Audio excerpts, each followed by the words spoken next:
And thank you for joining us for this NBC4 digital special. I'm Kerry Charles. The May 2023 primary, it will be here before we know it. For Columbus voters, those ballots will look very different. That's because for the first time in more than 100 years, the structure of the Columbus City Council, it is changing.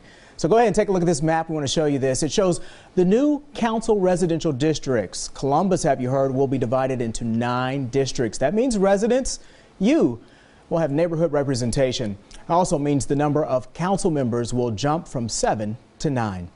So tonight we are going to walk you through all of the changes. I'm joined by council member Emmanuel Remy and Nia Walters, who is the in-house counsel for Columbus City Council. She also led the process of the council residential districting commission. So glad to have you both with us tonight. Thank you for having us. This is so important, right? It is. A lot of people asking so many questions about this. Now I want to start with you because you've been there from the very beginning working through this process. Tell me about that process and how we got to this point. So in 2018, there was an issue put before the voters at the May primary, and during that time, voters voted overwhelmingly in favor of adding 2 seats to council, as well as dividing the city into 9 council districts. And so from that point, we moved towards setting a commission of independently citizen-led commission of 5 people, and they started that work in January. And then they went all the way through December, ultimately presenting council with 3 maps to choose from, and then they chose a map, and then we're here in 2023 and districts are coming and we're excited. Yeah, moving forward for sure. Talk about the current council members, where they are located and which districts don't have that representation yet. So currently we don't have any council members in districts 1, 2, and 6. In District 3 we have council member Rob Dorans. In District 4 we have council member Emmanuel Remy. In District 5 we have council member Nick Bankston. In District 7 we have council member Shayla Favor. In District 8 we have council member Lourdes Poroso de Padilla. And in District 9, we have Council President Shannon Harden. So, Councilmember Remy, since voting will be at large, as we've seen that process play out, what does this new system mean for voters in the district? It means that they're going to have somebody living near them that they can call first. And so that was the whole point. As Nia said, in 2018, it was overwhelmingly passed by 76% of the voters. Voters said, hey, we want people living near us to represent us. But this is a unique system. It's a little bit different, and that each member will be voted on at large. So everybody has a say in who represents them in total. But they'll have somebody they know they can call that will understand where the potholes are in their neighborhood. But I think there's some concern, and both of you walk me through, help me understand this, because if I live in District 1, I can still vote on District 9. Some people say that just doesn't make sense. Give us some clarity. Walk us through this. I mean, I think that it allows for city representation citywide. So when you live in neighborhoods, you know where the potholes are, you know where the street lights are out, you know all the intimacies of your district. And so this will give you someone in your neighborhood that you can reach out to and say, hey, I have this issue. I want to talk to you about that. They still will have access to all 9 council members and be able to approach council to say, hey, I have this issue at any member. So I think it just creates overall representation still, but you have that neighborhood friend to reach out to and say, hey, I'm having this issue in our neighborhood. And they're probably aware because they live there. I think the voters also wanted to avoid horse trading. So, Kerry, if you or I were on council and you lived in one part of the city and I lived in the other, hey, Kerry, I'll vote for your thing, and you vote for mine, scratch my back, that sort of thing, which happens in some of the bigger cities.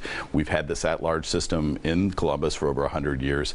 Now we're going to have a hybrid system, and I think it'll still give people the opportunity to be represented by 9 individuals, but it'll also, again, be somebody that'll be in their neighborhood. And the voters overwhelmingly chose this. I've worked in a number of markets, and every market has had some type of ward system, a district representation, and so I'm familiar with people voting in their district on their representatives. I was just in Atlanta several years ago, and that was a thing where voters in one district had to go back to the polls. I think there's still some confusion, and all you all talked about it just a moment ago, but getting people to understand the power and the benefit of being able to live in one district and vote on another.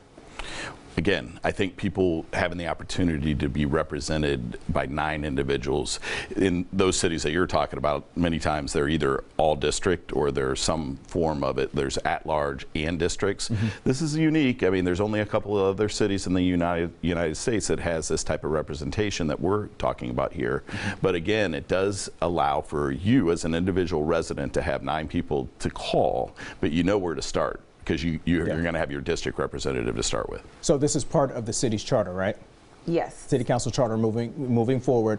I'm asking that because I think some people might say, well, can we revisit it, revise this in the future? What do you say to those folks, Naya? So the charter can always be revised. We've done it via ballot issue. More recently this year, we did the Charter Review Commission, which took up a number of issues. It's a citizen independent-led commission as well. And they kind of put forth a report that allows things to go on the ballot. But there's always room for changes for this system.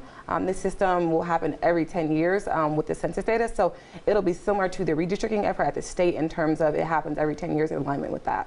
But you also say give it a chance. Yeah. Right, absolutely. And this was a very exhaustive public engagement process. There was a Charter Review Commission that actually came up with this recommendation. And then again, it got put on the ballot. 76% of the voters voted for it. And so, you know, the people of Columbus said, hey, this is what we want to try. We're going to give it a shot. If it doesn't work out, obviously, as we said, we can make changes. Well, as mentioned, hundreds of communities throughout the country use the same or similar model.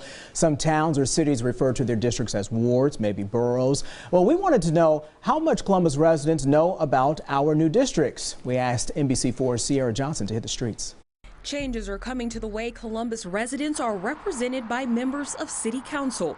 And for many we spoke with, the changes are coming as a bit of a surprise. I guess kind of surprised I didn't know anything about it. Lynn Raymond lives on the north side of the city, and we found her spending the afternoon with her granddaughter. News that after nearly a century of representation at large will soon be a thing of the past, well, it caught her by surprise. No, I just thought they all represented the whole city, you know, each one, regardless of the district. After a short refresher and a glance at the new map, Lynn had reached her conclusions on the new concept. Yeah. You know, looking at it's not a bad idea to represent, you know, then people get represented by where they are. You know, people in the north have different issues than people in the south, and so they'll have someone representing each one. For Thelma Everhart, she tells us the change sounded familiar, but she wasn't sure when the new districts would begin or where her home in Schiller Park falls on the newly developed districts. She says she's willing to give it a try. You can't really compare it until time passes to see how things go. I mean, that's the way I see it. Everhart says she's lived in the same community for nearly 45 years, but recently began growing concerned about a lack of police presence in light of an uptick in crime. What I would like to do is I would like to see more interaction with the police department. That's my thought. Like when I'm at this park, I like to feel safe. And when you don't see a police in view, you know, you feel like you're not really safe. She tells us she's reached out to council before. When they asked her what the issues were, that was one of our issues, was safety. But feels her concerns might have been lost in the shuffle of requests and concerns from across the city. She says she's now a bit more hopeful that having a council member, even in her part of town, could make that communication a bit easier. Because if they all have their own section, maybe we can address that with them, with that particular person. And for many Columbus residents we spoke with, it was a story similar to Thelma's. I had no idea. Unsure of the specifics of the changes coming to council, their district, or when the change was set to begin. We have a major trash problem in our neighborhood. It's scattered everywhere, so that's one of the main issues that we've been noticing. But something folks could agree on, having representation in their community could help work through their concerns. There are issues that come up, and it'd be nice to have representation for each one, I think. Well, actually, I think what we should do is give it a chance and first see how it starts out. You like that? You said give it a chance. That's and your face lit up. Yeah, Tell me about that reaction. Well, again, people are scared to change sometimes, right. And so this is something new, but we got to give this a shot. The voters said that this is what they wanted, and so we're gonna see how this works out. And again, 9 people living in 9 distinct parts of the community. Mm-hmm. You're gonna know where to go to first. We heard from one neighbor who said, she really didn't know much about this. You all have put in a lot of work, a lot of service work to get the word out. Where do we go from here? Here we are, it's November of 2022, and people aren't aware of what's to come. I think it's just continuing to educate. I think doing things like this and getting in front of people and say, hey, there's opportunities for you to learn about this process and learn what this means for you and for your community. I think just continuing to educate is going to be the best way to make sure that voters are prepared when it comes to the elections, both in May and in November. Well, I know a lot of people, oh, you were going to say something. Well, I was just going to say it opens up the opportunity for people to run. And so, you know, there's lots more opportunities to represent the community. And so if people want to get out there to run, they can do that. And so we'll continue to do this educating campaign. But you know, there's a lot of work ahead, as you can see from some of those residents. And we're going to touch on that point in just a bit. All right, so we've told you all about the new districts. Now you're thinking, how do I find my district? Well, no worries. We have you covered. Ohio's capital city is on the move. 9 new council districts are on the way. I went to City Hall on a quest to help you find your district. What do we need to do? You need to head over to columbus.gov/districts. And then from there, you go to Columbus District Map and you go to click here. We'll type in your address. Okay, so where do you want to start? Let's do somewhere fun like COSI. Okay. Nia Walters, who you met earlier in the show, is in-house counsel for Columbus City Council. She also led the process of the Council Residential Districting Commission. Do you remember the old COSI? I do. She also kept me on task. If you look at this, it will show you exactly where you are on the map. COSI is in District 7. Let's find another location. Where else do we want to go? Let's look at the Linden Rec Center. Okay. That one is in District 4, and then you can see the makeup and the population. Okay. And so it's important that these populations were based off the 2020 census, so they've largely grown since this was done. Walters tells me when it comes to the size of the districts, each is within 1% of the others. So the largest district cannot be 1% larger than the smallest. Each will be home to roughly 106,000 Columbus residents. As you can see. Where else would you like to go? Okay, how about let's go on over to NBC4. Okay. So we're at 3165 Olentangy River Road. I like to say Olentangy sometimes, just to get a reaction. So that's in District 3. And so you can take the map and zoom in a little bit closer if you're wanting to see specific street level data. Talk about the layers. So there are different layers that you can place on this map that will help you kind of see different things. So one of our layers is area commissions, that you can take this off and you can put our Columbus Communities map on. Another layer, really Columbus City Schools. Because like I said, Okay, so we talked about having those layers in there. Why was that important to have within the search? I think so people can see where they are, they can see where their area commissions are for the area commissions that cover the different areas of the city. So we have 21 area commissions in the city, so it doesn't cover the entirety of the city, but you can also put on the Columbus Communities layer, and that will show you where the different communities are. So for your larger areas like Northland, who have like civic associations, you can still see where they are and where your district is made up of when it thinks about neighborhoods and what you consider to be your neighborhood. So go back, let's talk about the breakdown of each district. They're fairly equal. Yeah, within 1,006, there's 100,000 roughly for each district. The variance had to be within 1%. So from the largest district to the smallest districts, there's a 1,006 deviation. One of the things I think people watching tonight will go, and you alluded to this a moment ago, is that I want to be part of this process. I want to share more. I want to run possibly and represent my community. What do they need to know about this process, those people who are interested in running? So they would need to know that if you are interested in running for a council district seat, you have to be in your district by, honestly, May 2nd or May 1 of this year. So with the primary of the previous year, you have to be there for 1 year. You have to remain there throughout the duration of your term. And there are a couple other like smaller requirements, but the biggest one and change is that you have to be in that district and you have to be there a year prior. And then if you're running, you would submit signatures by February or roughly 90 days before the primary election, which will be taking place.